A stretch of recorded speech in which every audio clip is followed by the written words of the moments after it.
इस इंजन में कोई दिखाई देने वाला ईंधन नहीं है, ना ही कोई वॉल्व हैं, ना ही एग्जॉस्ट हैं, और ये लगभग पूरी तरह से शांत चलता है। और इसका कारण है कि इसका ईंधन स्रोत नीचे धातु के ब्लॉक में संग्रहित गर्मी है, और इसे एक हॉट एयर इंजन या स्टर्लिंग इंजन के नाम से जाना जाता है। इस वीडियो को ग्राउंड न्यूज ने प्रायोजित किया है। उनके बारे में बाद में और बताएंगे। यह एक सील कांच की सिरिंज है जिसमें थोड़ी हवा है, और अगर मैं सिरिंज और उसमें भरी हवा को गर्म करूं तो वह फैलती है और पिस्टन को बाहर धकेलती है। फिर जब गर्मी हटा ली जाती है तो यह ठंडी हो जाती है और हवा सिकुड़ जाती है। पिस्टन को आगे पीछे करने के लिए हवा को गर्म और ठंडा करने का चक्र ही स्टर्लिंग इंजन का मूल सिद्धांत है।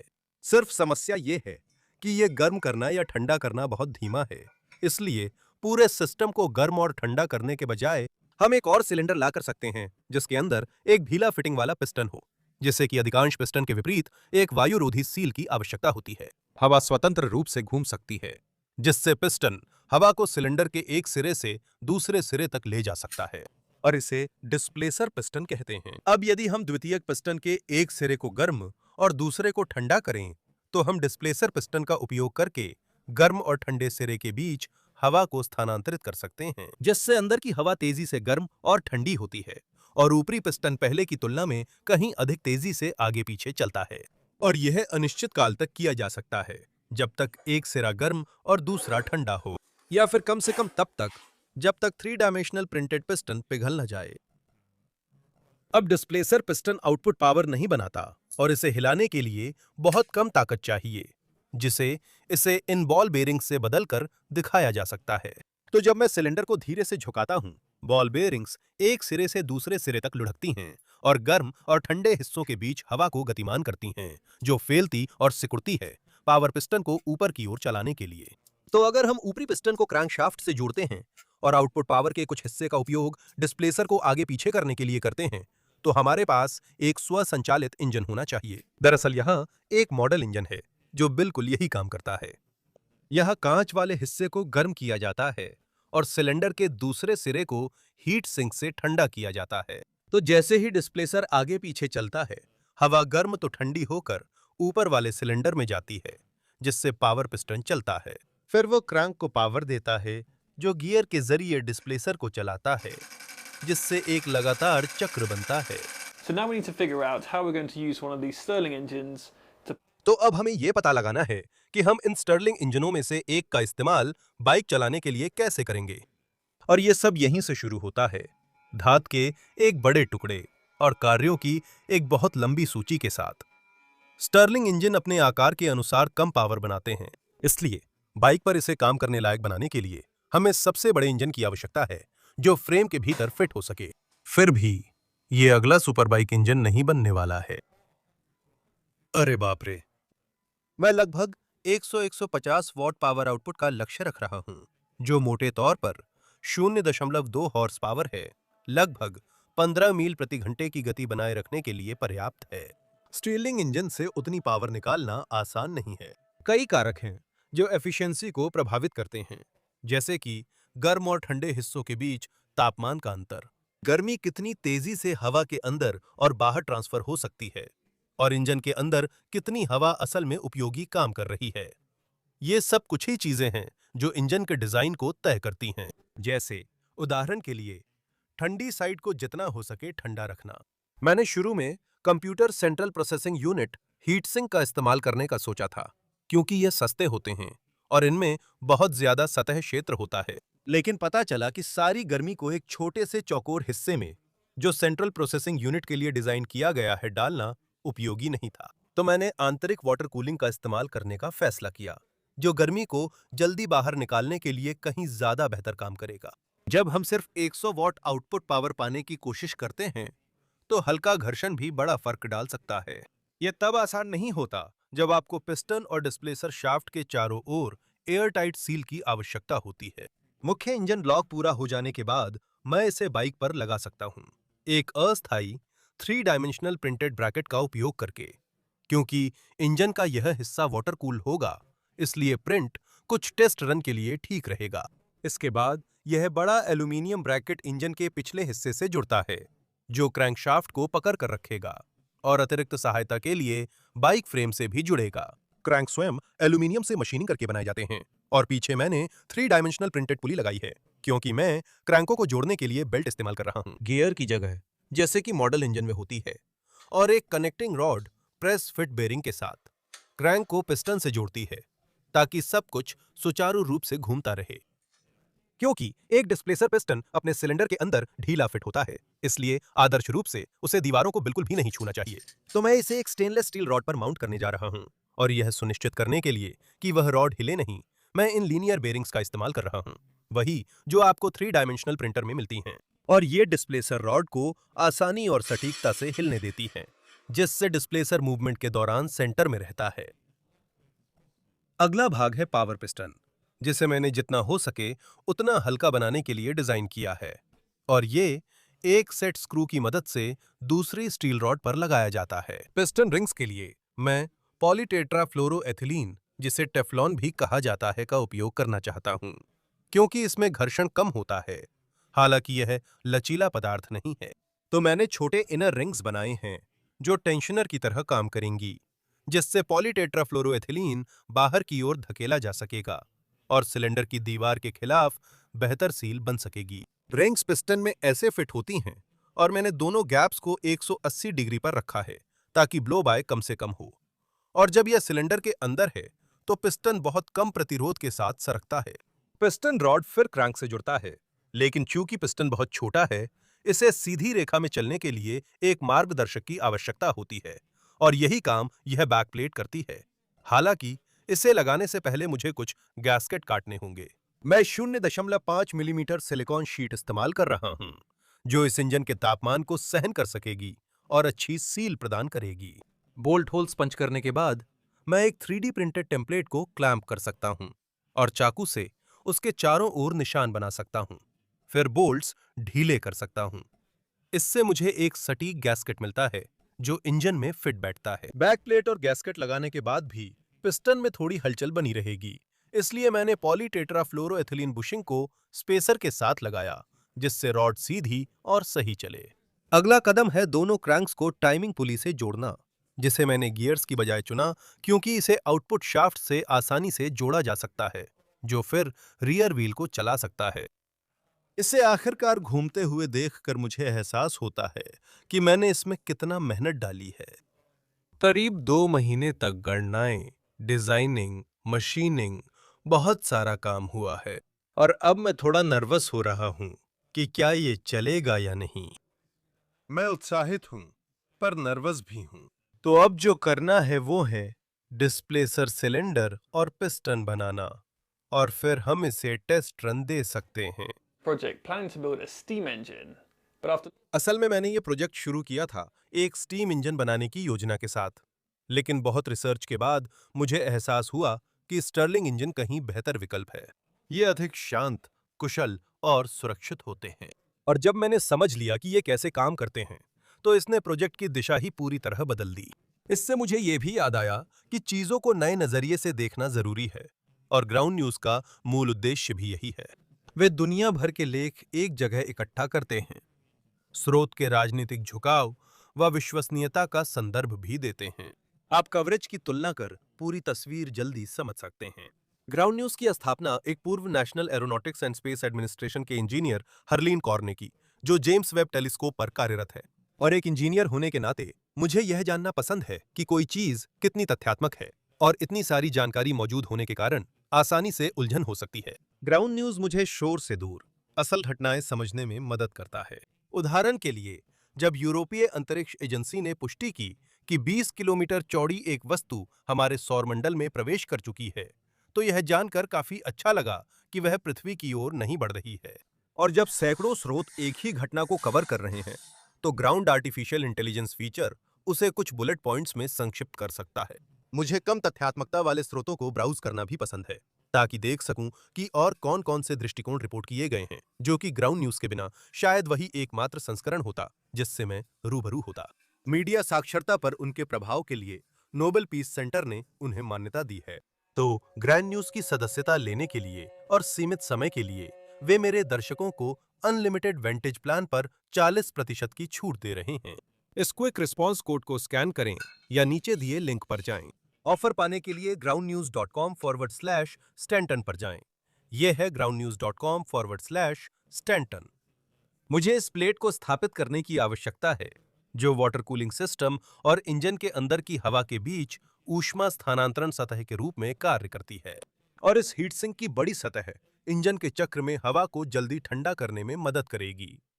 ये पावर सिलेंडर के लिए टॉप प्लेट का भी काम करती है और सारी फैलती हुई गर्म हवा इसी पोर्ट से होकर पिस्टन को धक्का देने के लिए गुजरती है। डिस्प्लेसर के लिए मुझे कुछ हल्का और काफी हद तक हीट रेजिस्टेंट चीज चाहिए, इसलिए मैंने यह देखने के लिए कई तरह के स्टेनलेस स्टील के कंटेनर और बोतलें खरीदी कि क्या उनमें से कोई काम करेगा। और ये जानने के बाद कि इनमें से कोई भी स्टर्लिंग इंजन डिस्प्लेसर के मानक डायमीटर के हिसाब से नहीं बनी है, मुझे ये पानी की बोतल मिली, जो 80 मिलीमीटर डायमीटर के सिलेंडर के अंदर अच्छी तरह फिट हो जानी चाहिए और बस कुछ मिलीमीटर की जगह हवा के बहाव के लिए बची रहेगी।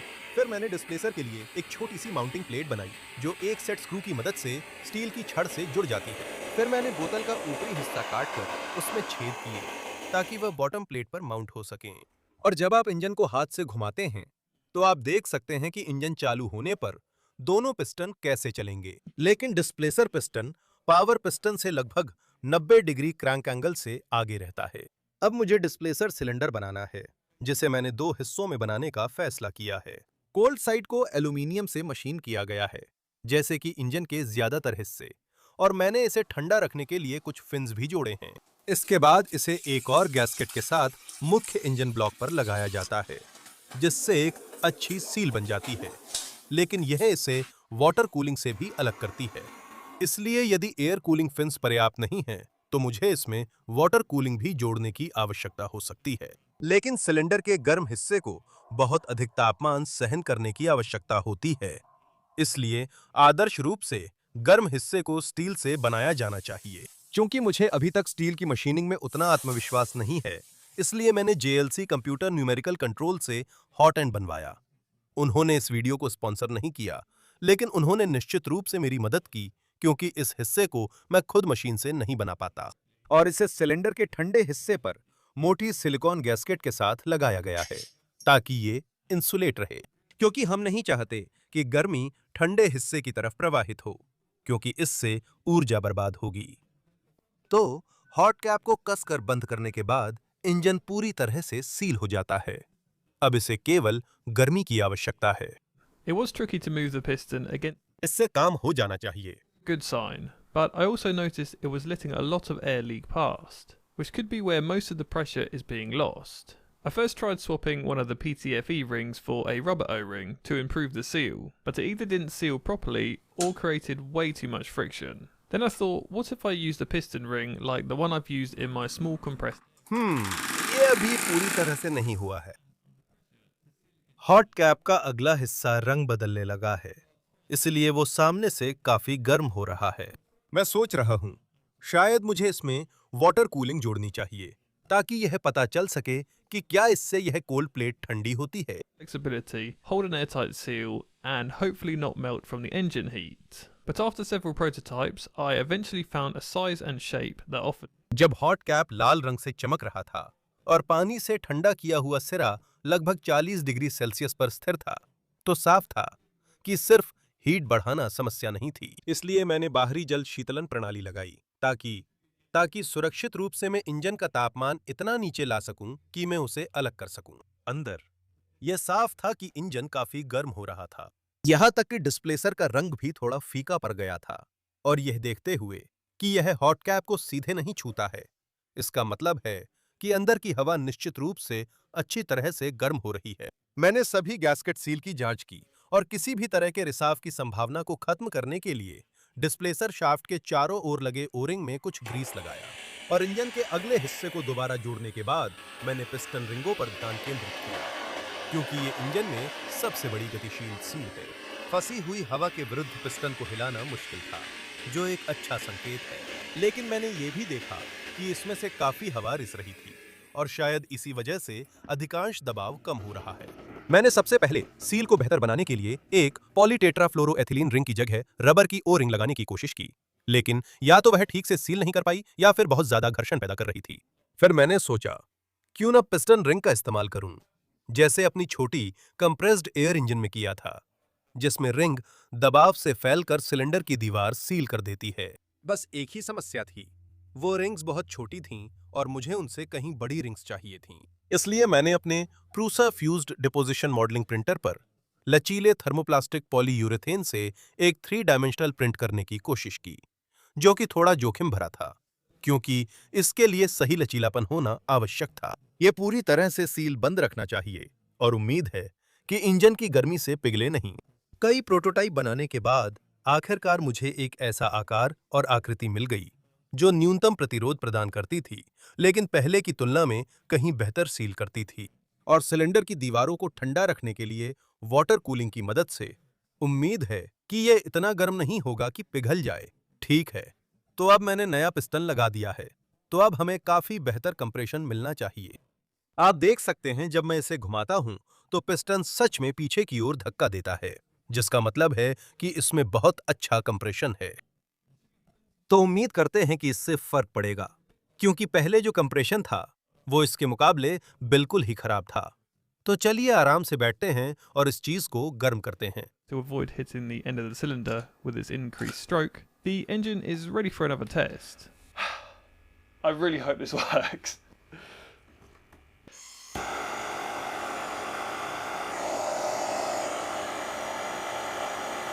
Come on, come on.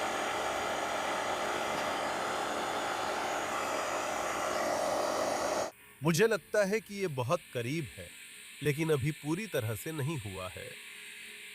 तो एक्सपेंशन अब भी चल रहा है, इसमें पूरी मूवमेंट नहीं है। ठीक है, पहले इसे थोड़ा ठंडा होने देते हैं, फिर कुछ और कोशिश करेंगे। मुझे नहीं पता मैं क्या कोशिश करने वाला हूं, लेकिन फुटेज देखने के बाद मुझे कुछ एहसास हुआ। इसमें पूरी मूवमेंट नहीं है। अगर क्रैंक 30 मिलीमीटर मूव कर रहा है और पिस्टन सिर्फ 14 मिलीमीटर, तो शायद वो हवा को ज्यादा दबा और फैला रहा है, जिससे हर चक्र में ऊर्जा बर्बाद हो सकती है। दुर्भाग्यवश शाफ्ट और बेरिंग के आकार के कारण मैं क्रैंक की मूवमेंट सिर्फ 25 मिमी तक ही कम कर सकता हूं। लेकिन अगर मैं डिस्प्लेसर पिस्टन की मूवमेंट भी बढ़ा दूं, तो मैं शायद गर्म और ठंडे हिस्सों के बीच अधिक हवा प्रवाहित कर सकता हूं, जिससे दबाव का अंतर बढ़ सकता है और विस्तार में सुधार हो सकता है। ये नए क्रैंकफॉर्म लैब्स फॉर्म 4 मशीन पर रेजिन से 3 डायमेंशनल प्रिंट किए गए हैं और परीक्षण के इस चरण के लिए काफी मजबूत होने चाहिए। ये एल्यूमिनियम वाले क्रैंक से थोड़े हल्के हैं, लेकिन फिलहाल इंजन का संतुलन हमारी सर्वोच्च प्राथमिकता नहीं है। नए क्रैंक लगाने और सिलेंडर के सिरे से टकराने से बचने के लिए थोड़े छोटे डिस्प्लेसर का उपयोग करने के बाद इंजन एक और परीक्षण के लिए तैयार है। मुझे सच में उम्मीद है कि यह काम करेगा। It's a drive pulley to the rear wheel with a flywheel, as the original pulley ratio might have been too high, preventing the engine from gaining up. चलो चलो,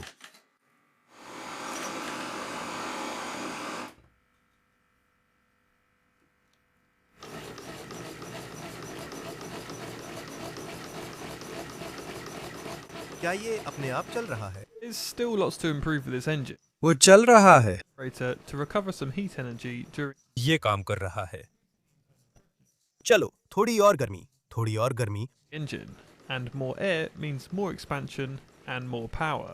I also still need to build a proper burner, finish the water cooling system, ये सच में चल रहा है। since Stirling engines don't throttle very. वाह, I turned off the heat a while ago, and it's still running on the stored. ये सबसे तेज नहीं है, So don't forget to subscribe to see part 2, and लेकिन मुझे लगता है कि इसकी परफॉर्मेंस बेहतर करने के लिए कुछ बदलाव किए जा सकते हैं। ये बहुत जबरदस्त है, ये बहुत जबरदस्त है। इसकी आवाज बहुत मजेदार है।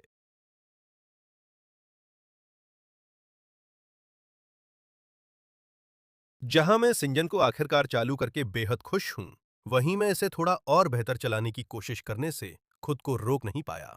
मैंने टाइमिंग बेल्ट को बदलकर उससे कहीं पतली बेल्ट लगाई, क्योंकि मोटी बेल्ट पुली के चारों ओर मुड़ने और सीधी होने में ऊर्जा बर्बाद कर रही थी।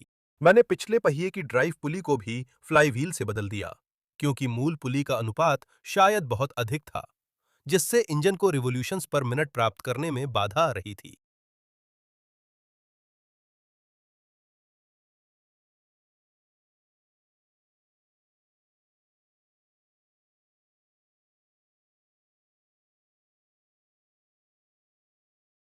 इस इंजन में अभी भी बहुत कुछ सुधारना बाकी है, जैसे हर चक्र में कुछ ऊष्मा ऊर्जा वापस पाने के लिए एक रीजनरेटर जोड़ना और आंतरिक दबाव बढ़ाना, क्योंकि ज्यादा दबाव का मतलब है इंजन के अंदर ज्यादा हवा, और ज्यादा हवा का मतलब है ज्यादा विस्तार और ज्यादा पावर।